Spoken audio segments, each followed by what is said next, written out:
psicologia ela é uma grande ferramenta, como eu falei para vocês. Tem coisas espirituais que você resolve orando, tem coisas que são emocionais. Sim. Então, né, tem coisas que você vai verificar na pessoa, você vai querer atuar de uma forma, vai conseguir alcançar um resultado, mas vai demorar muito tempo, vai dar muito desgaste para a pessoa. Começa com sintomas, daqui a pouco é um transtorno, daqui a pouco é um distúrbio. Então, assim, tem que saber. A igreja também mudou muito sobre isso. Então, por exemplo, falar sobre suicídio. Anos atrás, falar sobre suicídio era pecado. O cara que se suicidava era um covarde. Quando a igreja despertou, quando os pastores começaram a se suicidar, aí a igreja falou, opa, peraí, cara, Então, o que está acontecendo? Teve uma época que aconteceu um monte no mesmo Não, ano. teve, cara, uma época, porque isso é questão da mídia, né? Perceba que sempre quando acontece uma tragédia, reproduz aquela tragédia. Sim, sim. O pai joga a criança pela janela, aí outro lugar acontece. Aí eles vão Tem, caçando onde tem. pra poder- tanto caçando como também fortalece quem quer fazer. Né? E principalmente quando a impunidade existe, aí fortalece ainda mais. Então os pastores começaram a se encorajar, assim, no sentido ruim de dar fim na vida. No Covid, muitos pastores morreram. Vocês vão lembrar disso, muitos pastores morreram. O Covid foi a porta de entrada, mas esse pastor era hipertenso, sofria com ansiedade, diabético. Então veio para uma porta de entrada, porque o Covid procura, ele entra nos órgãos e vai indo, achou uma brecha, ele vai atuar. Sim. Então isso trouxe um despertamento muito grande ao pastorado, né? E eu vivi essa experiência, de em algum momento entender assim, se eu não trabalhar o Dani, eu não vou ser um bom pastor Dani. Sim. Porque você vai atuar, por exemplo, eu falo que sempre, onde há muito excesso, existe uma falta. Uma pessoa que fala muito de santidade, geralmente ela pode ter uma mente corrompida. Então ela fala aquilo para... Não é todo o caso, Sim. mas ela vai falar aquilo... Gente, nós precisamos ser santos. Ela está dizendo, eu preciso ser santo. Eu quero ser uma pessoa. Gente, nós temos que ir fazer. Não, eu preciso ir fazer. Então a gente vai pluralizar porque aí divide a culpa, né? E não há problema, a gente aceita isso. E a psicologia te ajuda a isso, a te dar esse olhar.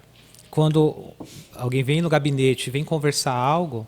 Então, por exemplo, assim, é interessante.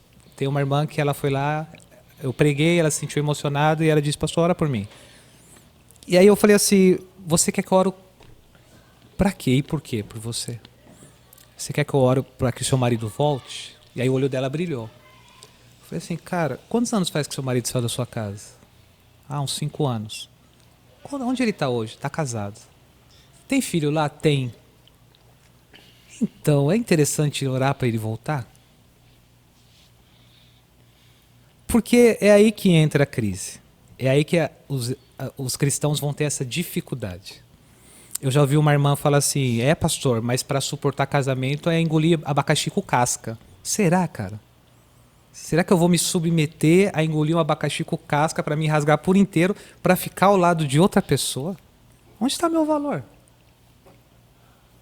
Então esse questionamento, porque quando a gente fala assim, pastor, eu quero um psicólogo, mas eu quero que ele seja cristão. Eu estou dizendo assim, eu estou com medo de pisar em novos lugares. E ser um cristão vai me dar mais tranquilidade. É ou não é? Sim. Faz sentido. Então, eu achando que eu já estou no... Faz sentido já a parte da psicologia. Mas é a questão de que nós aprendemos a colocar tudo dentro do mesmo pacote. E aí, que nem o coach, já é uma terceira situação.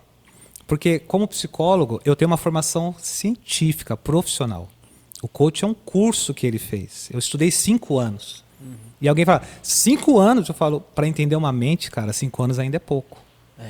Né? E o coach, muitas vezes, ele vai se aventurar. Tem estratégias que funcionam, mas cada caso é um caso. E a psicologia não, ela vai atuar de acordo com aquele paciente. Então vai estudar a conceituação cognitiva, as crenças, que eu trabalho comportamental. E dentro do que eu trabalho é muito legal porque eu trabalho com terapia da compaixão, que é totalmente ligado ao cristianismo.